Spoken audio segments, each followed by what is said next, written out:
Have you ever noticed how anxiety sneaks in even when life looks fine on the outside? You might be sitting in a comfortable home with food in the fridge, Wi-Fi working, and people who care about you. And yet, in the quiet moments, your heart races, your mind won't stop, and sleep feels miles away. This quiet restlessness is not new. Over 2,500 years ago, the Buddha spoke about the exact same human struggle. He called it dukkha, a word often translated as suffering, but closer to the truth. It means that deep unease we all carry, the endless scrolling at 2 a.m., the pressure at work, the quiet loneliness we don't admit to anyone. Take Anna, for example. She has a good job, a nice apartment, friends who admire her. But at night, when the lights go out, she feels the weight of panic pressing on her chest.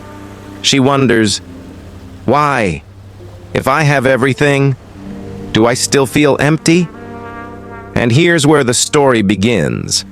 The Buddha's 4 truths. 4 simple but powerful insights that can turn this invisible weight into something we can face and gently release. The first truth: recognizing suffering. What if the very thing we run from, pain, was actually the first step to freedom? The Buddha's first truth is simple, yet difficult to face. Life includes suffering. Not as a punishment, not as a flaw, but as part of being human. The ache of disappointment, the sting of rejection, the anxiety that comes with uncertainty. We often spend so much energy trying to hide these feelings, convincing ourselves that I'm fine. But denial only makes the burden heavier. Think of Anna again. On social media, she smiles under golden lights at a rooftop party. But minutes later, she's back in her apartment, heart racing, palms sweating, struggling to breathe. Instead of admitting her panic, she tells herself, I shouldn't feel this way. Everyone else seems happy. In chasing the illusion of perfection, she's adding another layer of suffering, shame. Here's the surprising thing: recognizing our suffering doesn't make us weaker. It makes us free. Science confirms this too. Studies on mindfulness show that simply naming an emotion, this is fear, this is stress, reduces its intensity in the brain. Awareness is medicine. The Buddha invites us to pause and acknowledge, yes, there is suffering here. That single act shifts the struggle. It's no longer a shadow we run from, but something we can look at gently. So let me ask you, what hidden stress do you carry? Is it the pressure to prove yourself? The quiet loneliness at night? Or the fear of what tomorrow may bring? Naming it is already the first healing step. Keep this thought close, because in the next truth, we'll uncover why suffering clings to us and the surprising root cause of modern anxiety. The second truth: understanding the cause. If suffering is real, then the next question is, why does it arise? The Buddha's second truth is both profound and practical. Suffering comes from craving, our endless attachments and grasping. It isn't just about craving money or possessions. It's the craving for control, for certainty, for approval, for things to always go our way. And when life doesn't fit the script we wrote in our minds, anxiety rushes in. Think of David. He's a hard-working manager who checks his email 50 times a day. He tells himself it's just staying on top of things, but deep down, it's fear. The fear of missing something, of losing respect, of not being enough. Every unread notification makes his chest tighten. What he's really craving is control, and the more he clings to it, the more anxious he becomes. Psychologists today echo this truth. Studies show that anxiety spikes when we overestimate our need for certainty. The mind clings to safety, But in doing so, it creates the very restlessness we're trying to avoid. Here's the gentle but powerful shift. Suffering doesn't mean you are broken. It means you are holding on too tightly to something that can be held, whether it's approval, stability, or even the idea of who you should be. Try asking yourself, where does my anxiety grow roots? Is it in craving recognition, control, security? You might notice that each worry isn't random. It's tied to something you cling to. Seeing this connection is the first step to loosening it. And here's the hopeful part. Once we understand the cause, we also glimpse the possibility of freedom. In the next truth, the Buddha reveals that anxiety is not permanent, that suffering itself can end. The third truth, freedom from suffering. What if your anxiety isn't a life sentence? What if the storm inside you doesn't have to last forever? The Buddha's third truth is a message of hope. Suffering can end. Not because the world suddenly becomes perfect, but because our relationship to it can change. Anxiety isn't permanent, it's a pattern. And like all patterns, it can shift. Take Maria's story. She was a young teacher drowning in endless deadlines, grading until midnight, and waking up with her heart already racing. For years, she believed this cycle was her reality. Stress, collapse, repeat. But then, during a mindfulness retreat, she experienced something small yet life-changing. She simply sat, noticed her breath, and for a moment, her chest softened. That single pause showed her something profound. Peace was possible, even in chaos. Neuroscience confirms this.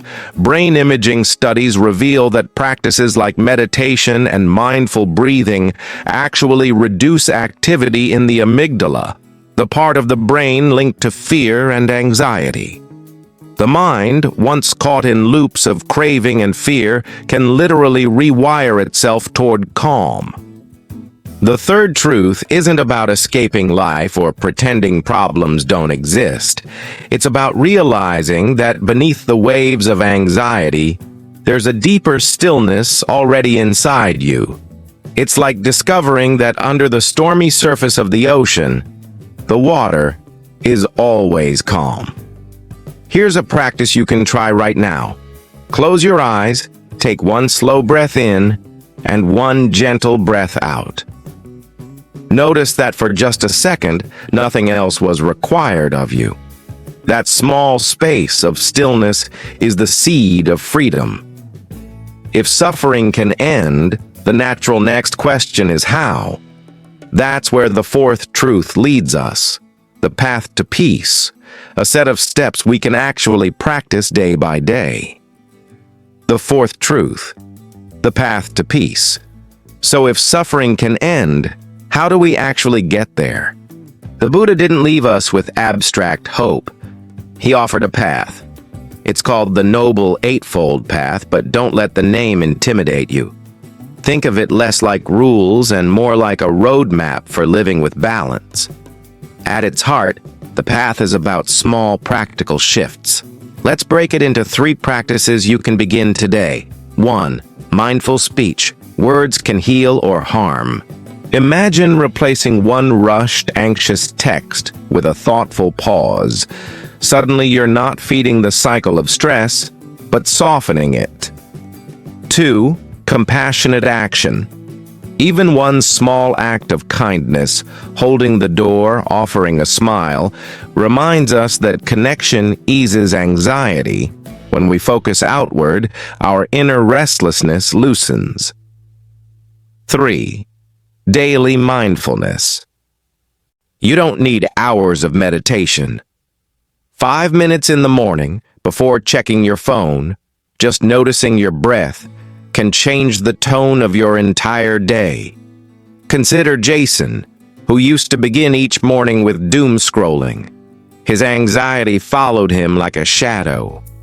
But when he swapped those first 5 minutes for quiet breathing, his mornings shifted. He wasn't cured, but he discovered an anchor. Modern psychology echoes this. Routine mindfulness strengthens the prefrontal cortex, helping us regulate emotions more steadily. The ancient path isn't outdated, it's neuroscience in action. The fourth truth reminds us, peace isn't a grand event, it's a daily practice. Every mindful step, every compassionate choice, every conscious breath is part of the journey. So here's a gentle challenge. Tomorrow morning, before you reach for your phone, take just one mindful breath. Notice how that single pause can ripple into the rest of your day. Now, we've explored the four truths. But how do they come together in your life? In the final part, we'll bring it all home with a message of hope and an invitation to keep walking this path. Anxiety doesn't have to define your life story. The Buddha's four truths remind us of something simple, yet powerful. Pain is real, yes, but so is healing. The root causes can feel heavy, but they can also be released. And the path forward is not distant or complicated. It begins right where you are. Think back to the people we've met.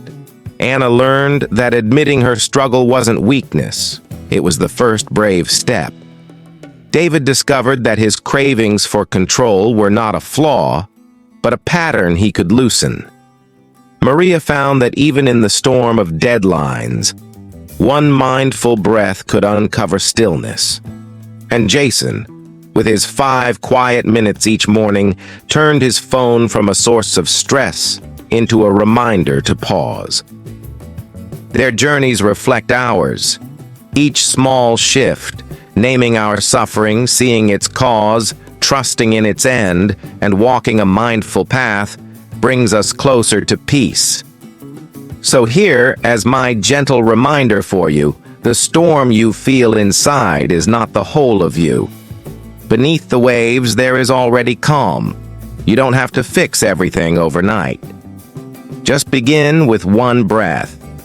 If even one part of this video spoke to you, I invite you to keep walking this path with me. Subscribe and join our next video where we all explore simple mindful practices you can weave into daily life. Tools to help you find calm, even when the world feels chaotic. Peace is possible. And it begins always with one small step or one quiet breath.